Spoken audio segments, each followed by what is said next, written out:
Oi gente, tudo bem com vocês? Espero que sim. Sejam bem-vindos ao meu canal. E no vídeo de hoje eu gostaria, de continuar com vocês a fazer aquele estilo de vídeo que vocês já viram aqui no meu canal, onde a gente vai meio que bater um papo, onde eu vou conversar com vocês sobre coisas que eu estou sentindo, que eu estou pensando, compartilhar também algumas leituras novas que eu estive fazendo, enfim, né? E no vídeo de hoje, todo esse vídeo aqui ele vai ser baseado num livro que é esse aqui, ó, o livro do Desassossego, do Fernando Pessoa, que é um livro bem conhecido, inclusive, e a gente vai, nesse vídeo, não falar sobre o livro por completo, até porque eu ainda não terminei de ler esse livro todo, e sim sobre alguns trechos desse livro. E aí você pode estar pensando o seguinte: Ana, como é que você vai falar sobre um livro se você não leu ele por completo? Isso é um absurdo. Como é que você só vai falar sobre trechos do livro? Bom, é porque esse livro aqui ele é um pouquinho diferente do que vocês estão pensando, né? Do modelo convencional de livro que vocês estão pensando. Esse livro ele é basicamente feito, né, de vários trechos, e esse é um daqueles livros que você pode ler na ordem que você quiser e tudo mais. Mais pra frente eu explico sobre isso, né?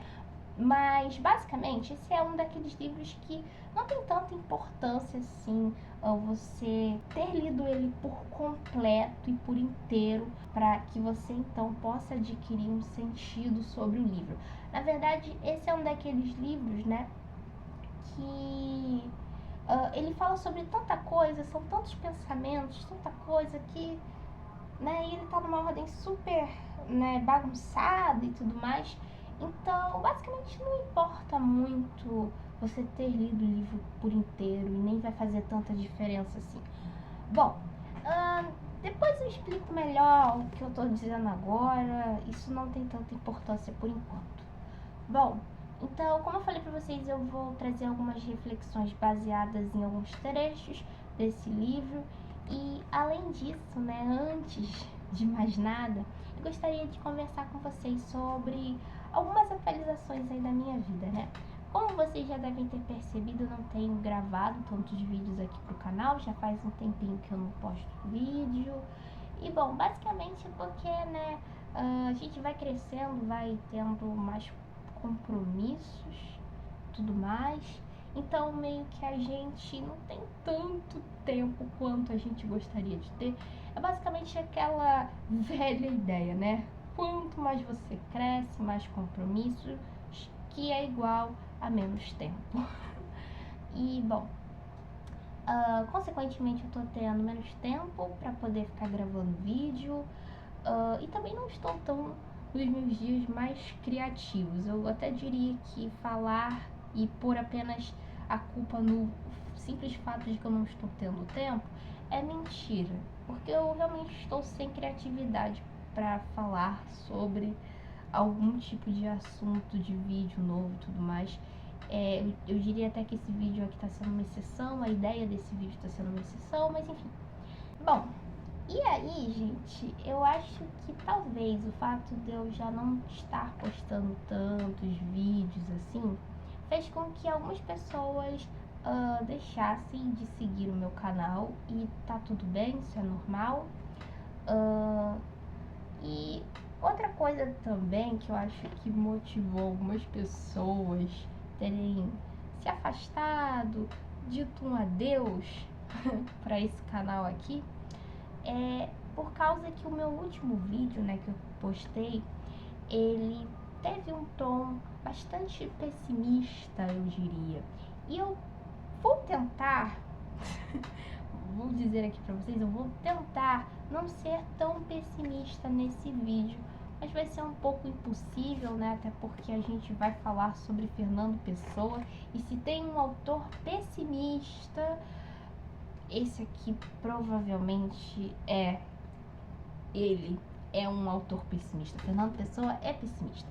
Então eu vou tentar nesse vídeo não ser muito pessimista. E eu já adianto que realmente eu não vou ser tão pessimista quanto no vídeo anterior, porque no vídeo anterior, gente, eu tava expondo pra fora o que eu estava pensando naquele momento, o que eu estava sentindo naquele momento. E assim, por mais que algumas coisas que eu tenha falado naquele vídeo e que eu estive sentindo, que eu estive pensando, fazem ainda sentido no meu contexto atual, eu diria que eu não tô tão pessimista naquele nível igual eu estava. Eu estou um pouquinho mais otimista. Então, digamos que aquele vídeo deu uma pequena envelhecida, não tão grande assim, porque a vida dá voltas, né? Então, agora eu não tô sentindo exatamente o que eu tava sentindo naquele vídeo, mas mais pra frente, né, eu posso sentir novamente. E aí eu posso fazer outro vídeo com um tomzinho mais pessimista, inclusive. Mas, enfim, vocês não devem nem estar entendendo o que eu tô falando. Assistam o vídeo meu anterior, caso vocês queiram, pra vocês entenderem melhor o que eu tô falando aqui. Como vocês devem estar percebendo, esse vídeo tá uma bagunça e ele não tem roteiro. E isso se deve também ao fato de eu não ter tempo mais para fazer vídeos com grandes edições, com grandes roteiros. Não que em algum momento esse canal já tivesse tido isso, mas digamos que esse canal já teve seus dias melhores. Acho que também um outro fato que fez com que algumas pessoas deixassem de seguir o meu canal foi porque no último vídeo eu apareci com uma foto com esse boneco. E foi a coisa mais aleatória possível, porque no vídeo em si eu não falei nada a respeito desse boneco. Na verdade, ele só apareceu na capa do vídeo.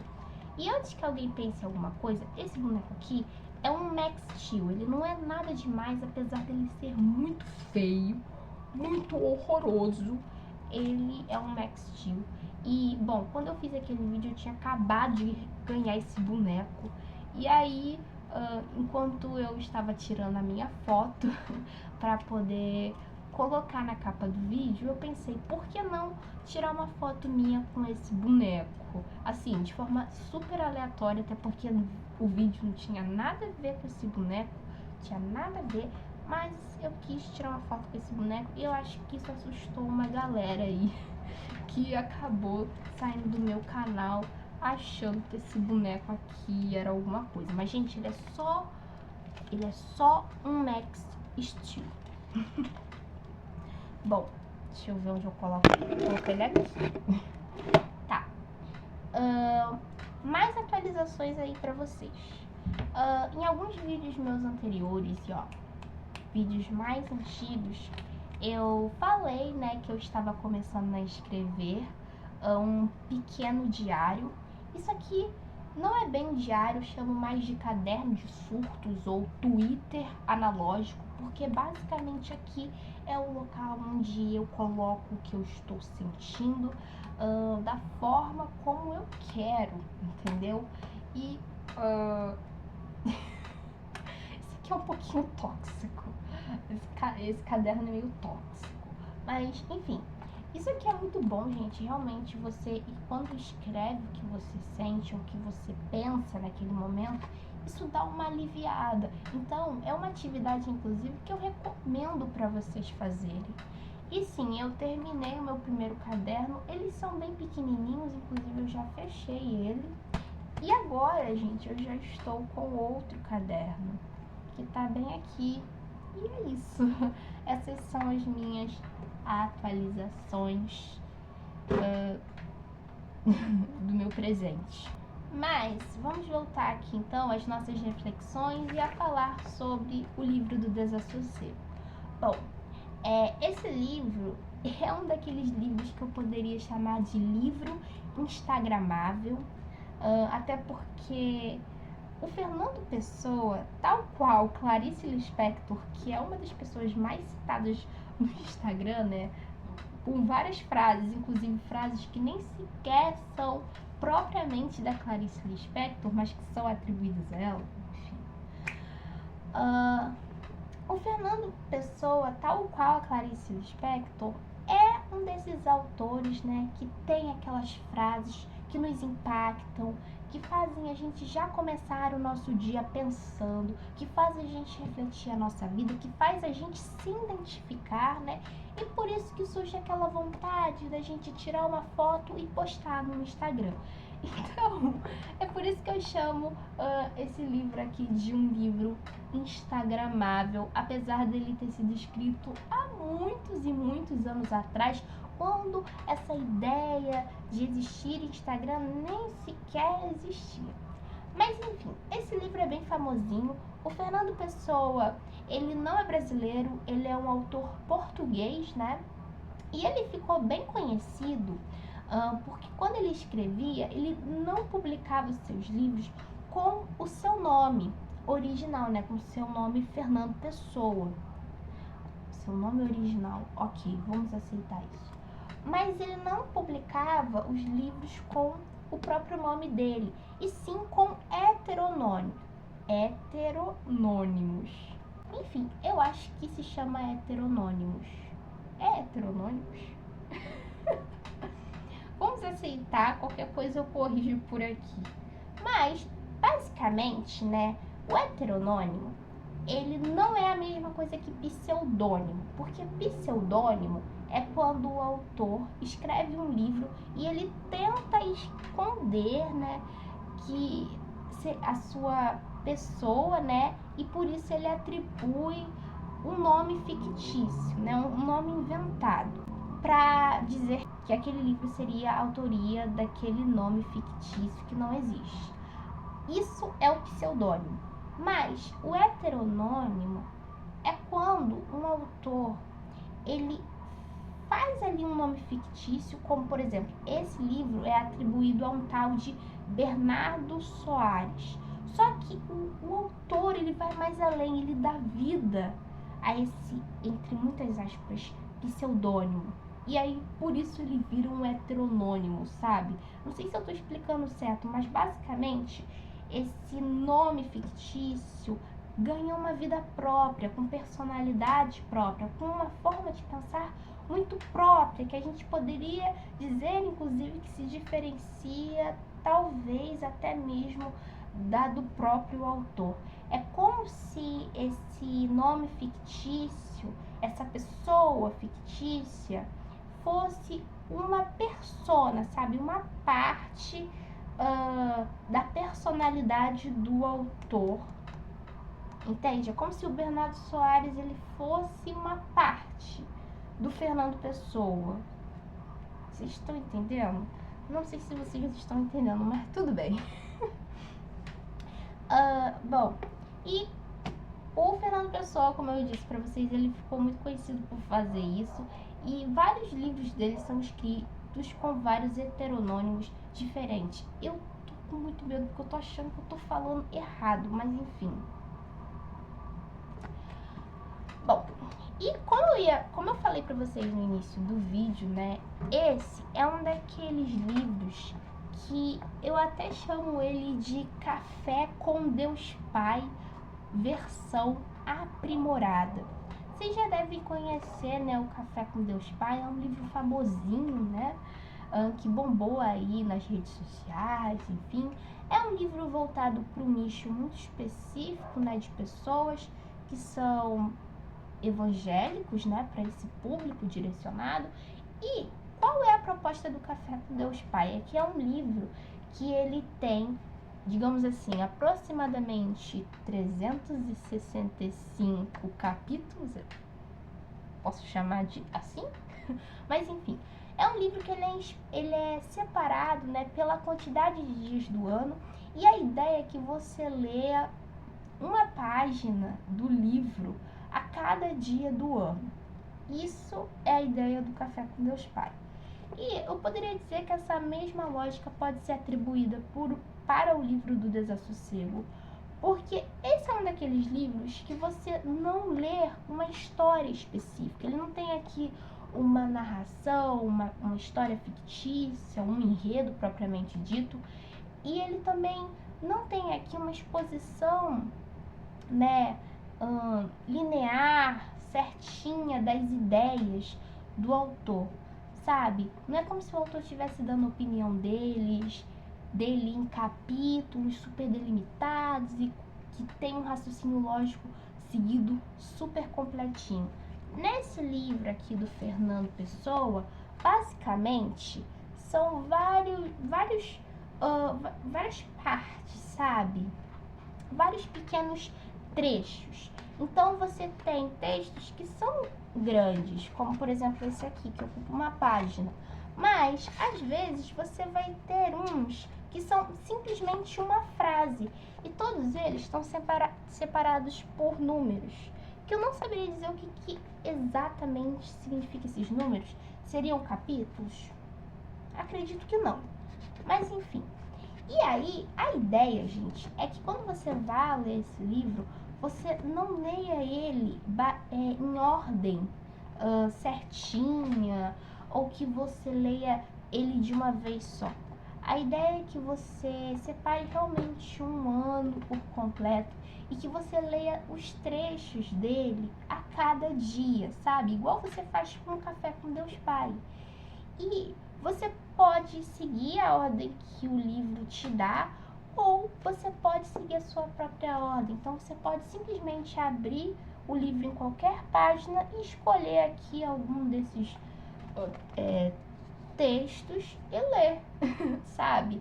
Por dia. E aí a ideia é que você fique refletindo sobre o que você leu o dia inteiro, igual você faz com Café com Deus Pai. Eu chamo isso aqui de Café com Deus Pai com versão aprimorada, porque óbvio, né? Se trata de Fernando Pessoa, a gente tem aqui pensamentos, filosofia, reflexão, sabe? Uma coisa que é muito mais aprofundada do que esse livro. Inclusive, né, se você é uma dessas pessoas que leu e gostou de Café com Deus Pai, que tal, né, aprofundar, dificultar um pouquinho aí mais o seu tipo de leitura e tentar ler o livro do Desassossego, do Fernando Pessoa. Eu acho que você vai gostar. É um bom livro pra a gente, né, que não tem talvez tanto tempo para ficar lendo livros assim, que tem um começo, um meio, um fim, que são longos, né? Esse é um bom livro, porque você só tem que ler às vezes uma frase e pronto, sabe? E mesmo assim você vai ali ter um momento de reflexão. Mas agora realmente que Gente, esse meu vídeo tá parecendo uma canção do Pink Floyd, porque já tem 17, quase 18 minutos. E agora que o vídeo realmente tá começando, tá igual as canções do Pink Floyd. Fica um tempão ali naquele instrumental, aí do nada começa a música a acender lá pro final da música, lá no minuto 10 é que a música realmente começa a tocar. A mesma coisa aqui. Enfim, bom. E aí eu tava lendo esse livro e teve várias reflexões que eu fiz. Uma delas é que tem uma parte que vai falar sobre o personagem, ele está meio que devaneando, né? Ele vai falar sobre como ele sente que às vezes as figuras que ele cria na sua imaginação são mais interessantes do que aquelas que ele vê na vida real. Isso me fez pensar por quê?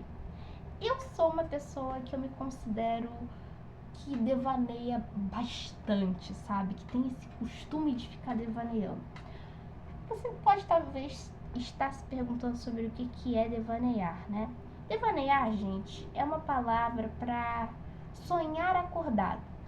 E todo mundo faz isso. Sabe quando você tá ali escutando a sua música e a música, sei lá, fala sobre uma pessoa que é rica, que pode gastar teu dinheiro com o que quiser e que tem muito poder aquisitivo. E aí você, na sua cabecinha, começa a se imaginar naquela música, sabe? Como se você fosse essa pessoa que tem muito dinheiro, que pode gastar com o que você quiser. E na sua cabeça você cria uma história onde você é rica.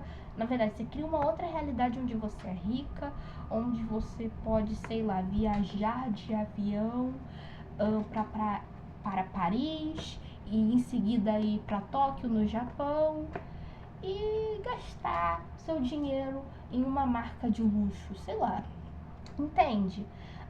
E aí, tudo isso enquanto você está escutando uma música. Então, Você percebeu que você sonhou acordado? Né? Você tá ali acordado, mas você de repente com esse estímulo musical começou a criar uma nova realidade que pode inclusive ser muito mais interessante do que aquela que você vive. Ou quando você, por exemplo, escuta uma música romântica e você começa a imaginar ali uma cena onde você protagoniza um grande romance na sua vida. Isso também é sonhar acordado e a gente está sempre fazendo isso. Todo mundo faz. Só que às vezes tem uma galera que faz isso demais e às vezes demais da conta. E às vezes pode se transformar meio que num transtorno, que inclusive tem um nome que são os devaneios excessivos, né? Tem até um outro nome para isso, mas eu não vou pronunciar porque eu tô com medo que eu acho que eu vou falar errado. Enfim, então vamos esquecer isso. Mas, basicamente, né, é quando você sonha tanto acordado que você usa o devaneio como uma blindagem do mundo real.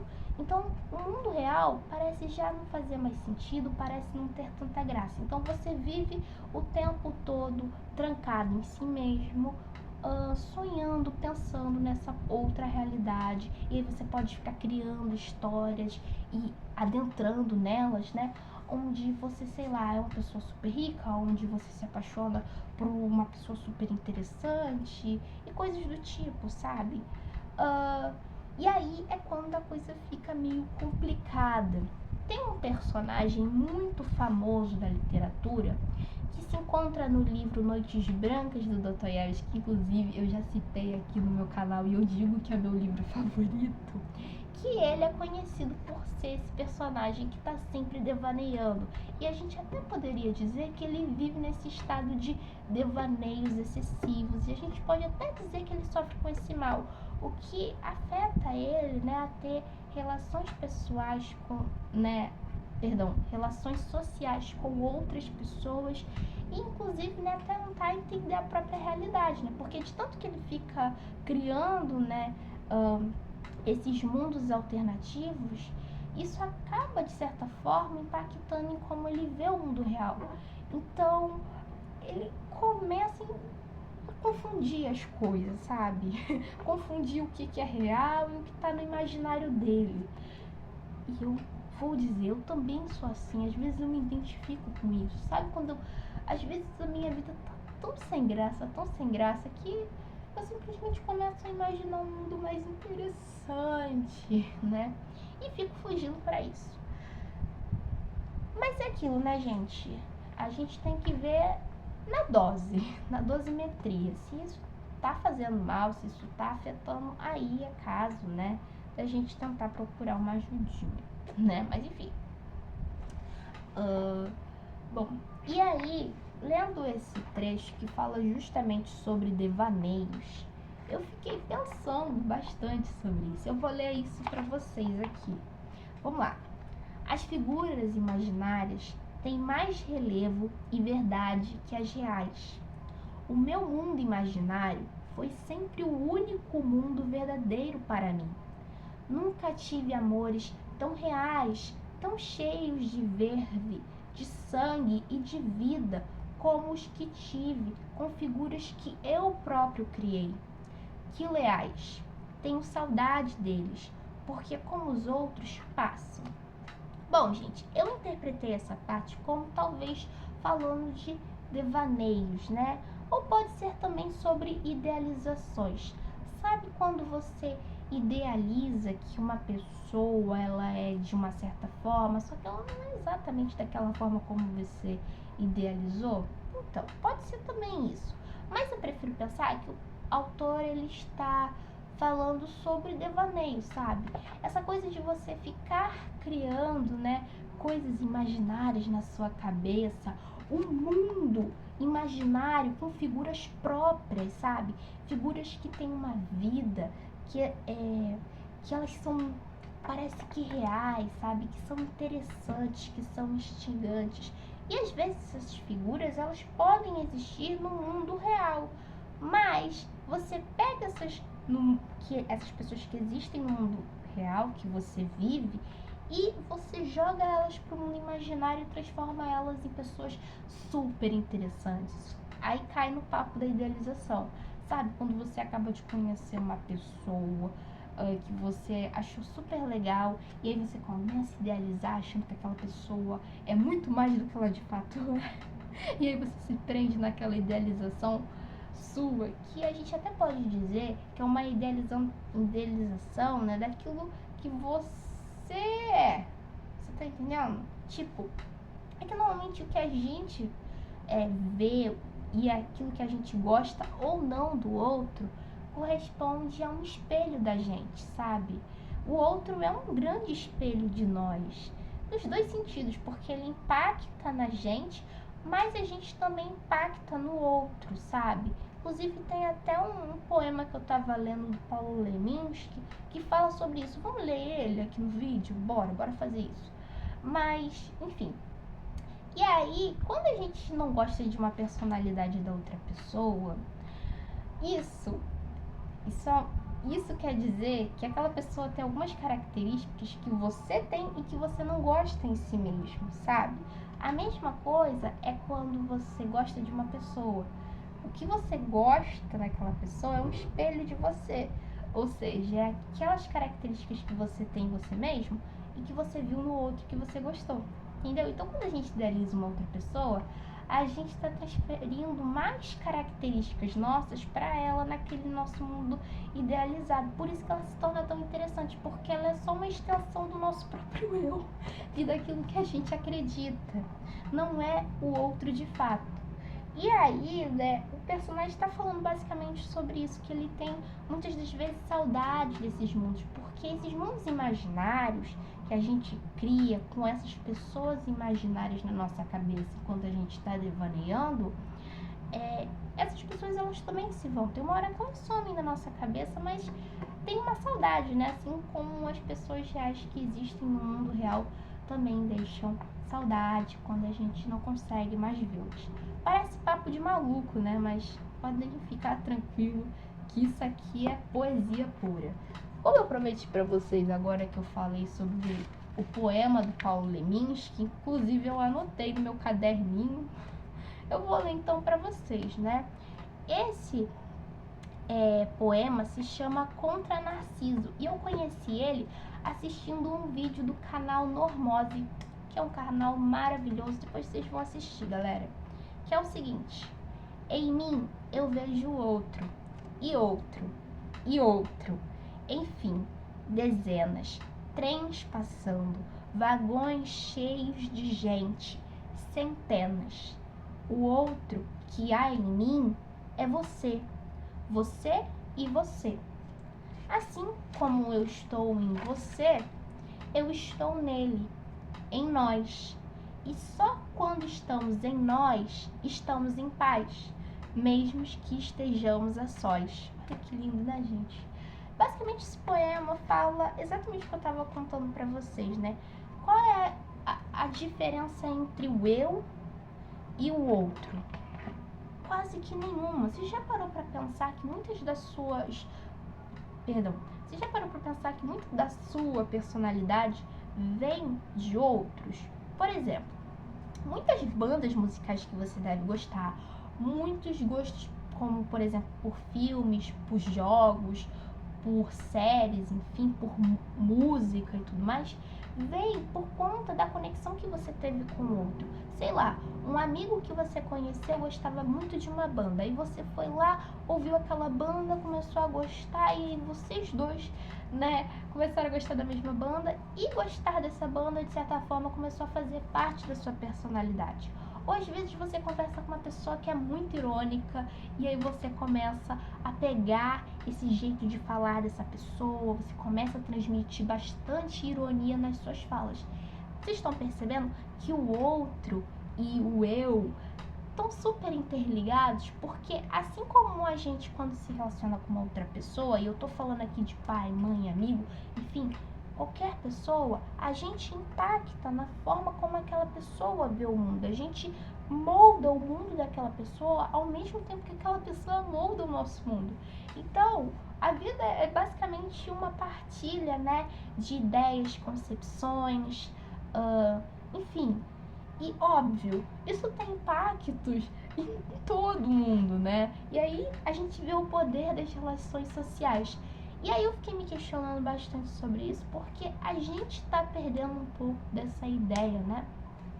A gente está vivendo um mundo que é muito individualista, que parece que só existe o eu, mas a gente esquece que pro eu existir, precisa do outro, mesmo que indiretamente, porque de certa forma, né, a gente está vivendo mundos que inclusive meu professor chama de pequenas cavernas de Platão, né, que são essas telinhas que a gente vive, que parecem de certa forma, né, fazer a gente perder essa extensão de que o outro existe, né? Então parece que fica tudo muito individual, parece que a gente é seres puf, só porque a gente encontrou um vídeo no YouTube que fala sobre, sei lá, o livro do Fernando Pessoa, parece que pelo fato da gente ter encontrado, então tá, eu adquiri esse conhecimento sozinho, mas isso veio de uma relação com o outro, né? Mesmo que indiretamente, o outro teve que se preocupar para disponibilizar um vídeo para no final você assistir. Bom, e aí vamos continuar com mais pensamentos, mais reflexões filosóficas. Teve uma aqui, eu não vou falar dessa frase porque eu sinto que eu ainda não entendo ela. Então, eu até botei aqui que eu tenho que reler porque, né, complicado. Ai, essa frase dói. Intervalo doloroso. Ó, dose de pessimismo aí, se prepare. Se me perguntardes se sou feliz, responder-vos-ei que não sou. Que eu não sou. Né? Basicamente, se você me pergunta se eu sou feliz, eu vou responder que não sou. E aí? Aí vem aquela questão que é felicidade. Gente, esse vídeo aqui é uma crise existencial. O que é felicidade? Inclusive, eu fiquei me questionando sobre isso esses dias, né? O que é felicidade? Sabe, a gente vive com essa ideia, né? De que enquanto as coisas estão na possibilidade, né? Ainda são desejo, elas são super interessantes de serem perseguidas. Parece que elas são, né? Como posso explicar? Como eu posso dizer, né? São a fonte da nossa felicidade. Parece que elas estão ali, ó, resumindo a felicidade pra gente. E aí a gente vai, corre atrás dessas coisas que estão no futuro, que são meio que desejos. E aí quando a gente alcança essas coisas, ai que sem graça, a gente vê que a nossa felicidade não estava ali. E aí a gente começa a se perguntar, tá, o que pode realmente me fazer feliz? E aí eu tava até pensando sobre isso, né? Porque, de certa forma, a gente vive postergando a nossa felicidade. Tipo, na minha vida até agora, eu só tenho 19 anos de vida, não é muita coisa. Mas até agora eu fico o tempo todo ouvindo isso, né? Que é tipo, faça isso que você vai ser mais feliz quando isso aqui acontecer. Tipo, por exemplo, quando você tá lá no ensino médio, melhor, quando você tá no ensino fundamental, não, quando você tá no ensino fundamental, falam assim, ó, estuda bastante que é pra você passar lá pro próximo ano, né? Pra você passar lá pro ensino médio. E aí você acha que a sua felicidade tá no ensino médio, tipo, você acha que vai encontrar novos amigos, novas pessoas, você vai conhecer coisas novas, né? No ensino médio, você idealiza que o ensino médio é um grande High School Musical, e aí tá, você passa de ano, e aí você chega no ensino médio, e cadê o High School Musical? Não existe. E aí alguém vai te falar, agora vocês têm que estudar pro vestibular. E você vai lá, estuda pro vestibular, porque disseram pra você que a felicidade está lá na faculdade, tá, sei lá, no serviço militar, que algumas pessoas, né, têm também essa projeção, ou tá no mercado de trabalho, enfim. E aí tá, a gente vai lá, alcança, e quando a gente vê, tá, e agora? O que eu tenho que fazer para ser feliz? Você vê que a vida não é exatamente aquele moranguinho que ficam te prometendo o tempo todo. E aí, né, tem até um vídeo famoso do Clóvis de Barros Filho, eu acho que é assim que diz, Clóvis de Barros Filho, enfim, não sei. Que ele fala das cenourinhas, né? Que a gente vive tentando perseguir essas cenourinhas, que são basicamente felicidade futura, né? Essa promessa dessa felicidade. Então a gente vive de postergar a felicidade, quando na verdade a gente tem que se perguntar se a gente é feliz no nosso momento atual. E o Fernando Pessoa vai dizer que não é. E eu pergunto pra você, você é feliz nesse momento atual? Eu vou ser sincera, gente. Não tô dizendo que eu tô insatisfeita da vida, que eu tô odiando a vida. Mas felicidade parece ser uma coisa muito grande, às vezes inalcançável. E assim, eu realmente não sei se eu sou feliz por completo. Deixa aqui no ar. Eu não sei nem o que é felicidade direito.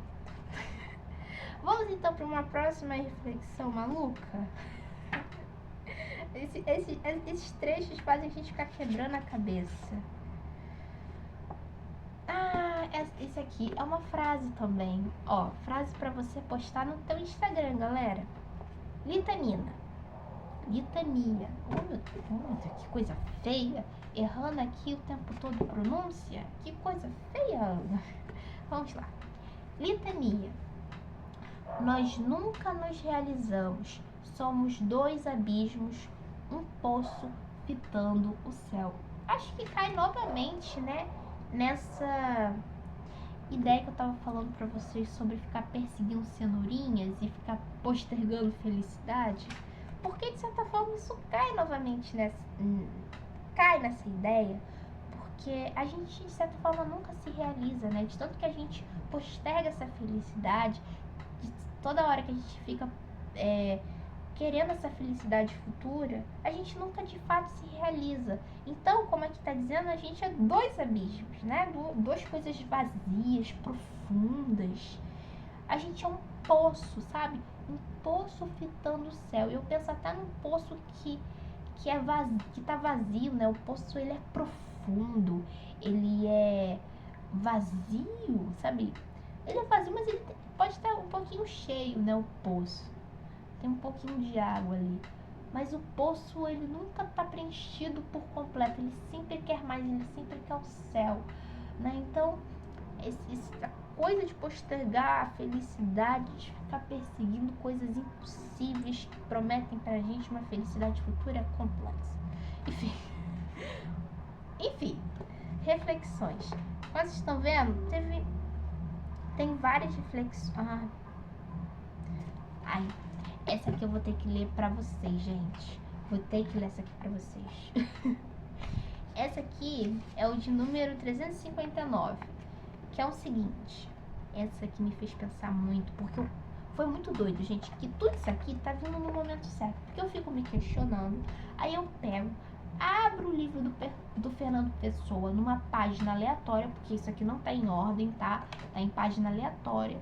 E de repente aquilo conversa comigo, aquilo fala coisas que eu estou sentindo e me faz ir além. Porque além de eu me identificar, eu ainda reflito mais sobre aquilo que eu tô pensando. Tipo, eu lembro de quando eu li isso aqui, eu tinha acabado de conversar com a minha mãe sobre esse assunto, sabe? Olha que loucura.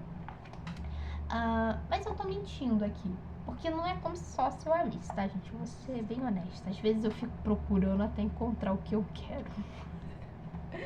Vamos lá. Ninguém compreende o outro. Somos, como disse o poeta, ilhas no mar da vida. Corre entre nós o mar que nos define e separa. Por mais que uma alma se esforce por saber o que é a outra alma, não saberá senão o que lhe diga uma palavra, sombra diforme no chão do seu entendimento. Amo as expressões porque não sei nada do que exprimem. Sou como o mestre de Santa Marta, contento-me com o que é me dado. Vejo e já é muito. Quem é capaz de entender? Talvez seja por este ceticismo do inteligível que eu encaro de igual modo uma árvore e uma cara, um cartaz e um sorriso. Tudo é natural, tudo artificial, tudo igual. Tudo o que vejo é para mim e só, tudo o que vejo é para mim o só visível, seja o céu alto azul de verde e branco da manhã que há de vir, seja o esgar falso em que se contrai o rosto de quem está a sofrer perante testemunhas a morte de quem ama. Bonecos, ilustrações, páginas que existem e se voltam. O meu coração não está neles, nem quase minha atenção que os percorre de fora, como uma mosca por um papel. Se eu sequer se sinto, se penso, se existo. Nada. Só um esquema objetivo de cores, de formas, de expressões, de que sou o espelho oscilante por vender inútil. Entra de novo numa questão que eu estava conversando com vocês. Vocês estão percebendo que está tudo muito interligado? Porque, basicamente, nesse trecho, ele está falando sobre como a gente, enquanto pessoas, a gente não entende por completo o outro. Então, a gente está, de certa forma, né, como ele fala, a gente somos como ilhas separadas por um mar da vida. Então, por mais que a gente ache que a gente, de fato, entende o outro, a outra pessoa, a gente não entende nada. As pessoas são muito mais complexas do que elas mostram pra gente, né? E, bom, a gente, inclusive, nem sequer se entende, porque tem hora que a gente cai numa crise existencial, onde a gente fica se perguntando quem a gente realmente é. E esse livro aqui resume bastante um pouco disso, né, de crises existenciais. Bom, e é isso, né? E tem uma coisa, gente, que esse trecho me fez pensar, porque eu sou uma pessoa que eu tenho mania de encarar o rosto das outras pessoas. Mas assim, não é como se eu ficasse encarando, porque tipo, sei lá.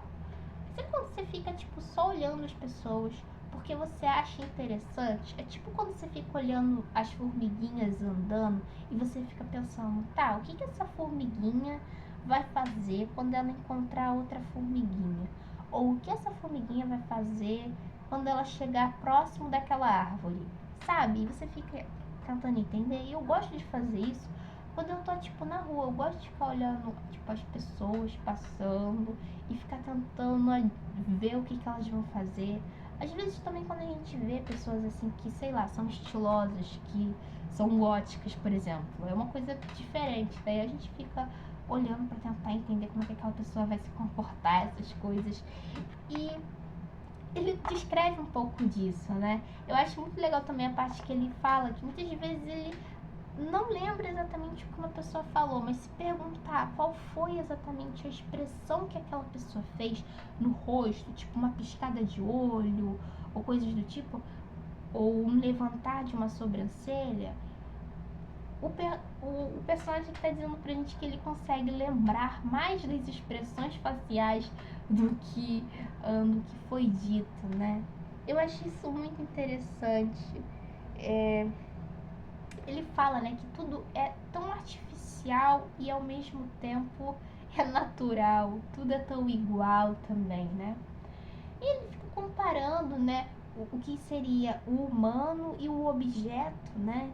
Tipo, ele compara uma cara com, por exemplo, uma árvore, que é um objeto, uma parte humana, né?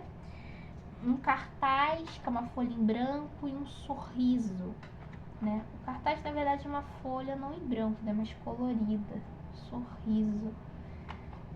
Enfim, ele está comparando coisas que são objetos e pessoas, como se tudo criasse uma forma disforme, né?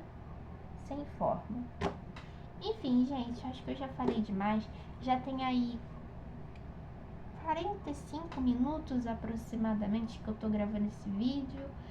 Já tá tarde, já deve ser meia-noite, porque eu tava aqui com as minhas crises existenciais e aí eu decidi compartilhar com vocês. Bom, basicamente foi tudo isso que eu andei pensando durante todo esse tempo que eu não estive aqui no meu canalzinho, falando aí com o povo, com as pessoas. Espero que vocês tenham gostado. Um beijinho e tchau. E não deixem de ler esse livro aqui que é muito bom. Inclusive eu vou talvez fazer, né, mais vídeos como esse conforme mais trechos forem lidos e mais reflexões forem feitas.